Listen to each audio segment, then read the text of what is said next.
কেউ ফিরেছেন 1.5 মাস পর, কেউ বা 3 মাস। চোখে মুখে লেপ্টে থাকা উদ্বেগ আর দুশ্চিন্তা কাটিয়ে স্বজনদের কাছে ফিরে পাওয়ার উচ্ছ্বাস। গত নভেম্বরে গভীর সমুদ্রের উদ্দেশ্যে ঘর ছাড়েন নোয়াখালীর ইয়াসিন। সেই যাত্রা এত দুর্গম ও অনিশ্চয়তার হবে কে জানত।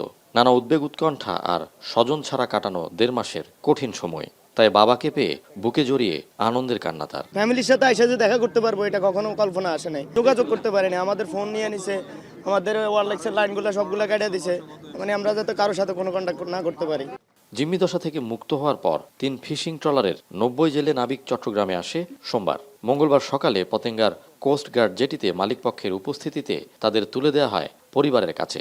কেউ সন্তানকে বুকে জড়িয়ে, কেউ ভাইকে দেখে আবেগ আপ্লুত হয়ে পড়েন। আমাদের জাহাজই ছিল, আমাদের জাহাজ জেটি থেকে বাধা ছিল আর কি। আল্লাহ মতো ভালো ছিলাম, কোনো খাওয়া দাওয়ার কষ্ট হয়নি, আল্লাহ মতো ভালো ছিলাম। কিন্তু এইটুকু কষ্ট, বাপ মার সাথে কখনো কথা বলতে পারিনি। ফিরে আসছি সেজন্য আমরা অনেক হ্যাপি, কিন্তু টেনশনটা অনেক বড় ছিল। ইনশাল্লাহ সবাই সহযোগিতা করছে, সরকারও বা সহযোগিতা করার কারণে আমার ছেলে আমার বুকে ফিরে আইছে। এর আগে রোববার খুলনায় হিরন পয়েন্টে জেলে ও নাবিক সহ ফিরিয়ে দেওয়া হয় জব্দ হওয়া 2টি ফিশিং ট্রলার। সাথে প্রত্যাবাসন প্রক্রিয়ায় ফিরিয়ে দেওয়া হয় বাংলাদেশে আটক ভারতীয় 6 ফিশিং ট্রলারের 95 নাবিক ও জেলেকে। তবে বেশ কিছু জেলের অভিযোগ, আটক ভারতীয় জেলেদের ছাড়াতেই বাংলাদেশি সীমানায় অনুপ্রবেশ করে 2 জাহাজকে আটক করে ভারতীয় কোস্টগার্ড। আমরা ফিশিং করতেছি বাংলাদেশে, যেখানে আমাদের অধিকার, তারপরে ওনারা বলতেছে জাহাজ ইন্ডিয়ার দিকে মুভ করার জন্য। বর্ডার লাইনে তো আমরা সবসময় ফিশিং করে আসছি, তো ওই জায়গায় যখন ফিশিং করবো তখন আর একটু বেশি কেয়ারফুল হতে হবে।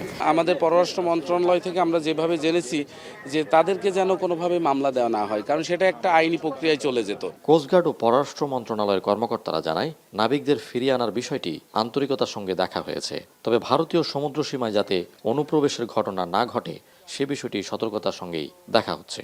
যে অভিযোগ ছিল তারা ভারতীয় সীমানার মধ্যে গিয়ে মাছ ধরছিল, সেই প্রেক্ষাপটে তাদেরকে ধরে নিয়ে যাওয়া হয়েছে। তো যেহেতু তারা এসেছে, এই বিষয়টা পুলিশকে অবগত করা হয়েছে, আমরাও জেনেছি। আমরা পুরোটা যাচাই করে দেখব যে ওনারা বলেছেন ভারতীয় জলসীমায় চলে গিয়েছে, সেটা সঠিক নাকি ওনারা বাংলাদেশ জলসীমায় ছিলেন। গত 8 ডিসেম্বর ভারতীয় কোস্টগার্ডের হাতে জেলে ও নাবিক সহ আটক হয় বাংলাদেশের ফিশিং ট্রলার FV লায়লা 2 ও FV মেঘনা 2। এর আগে গেল সেপ্টেম্বরে সমুদ্র সীমায় ডুবে যাওয়া FV কৌশিক থেকে 12 জেলেকে উদ্ধার করে আটক দেখায় ভারত। ফাইসাল করিম, এখন চট্টগ্রাম।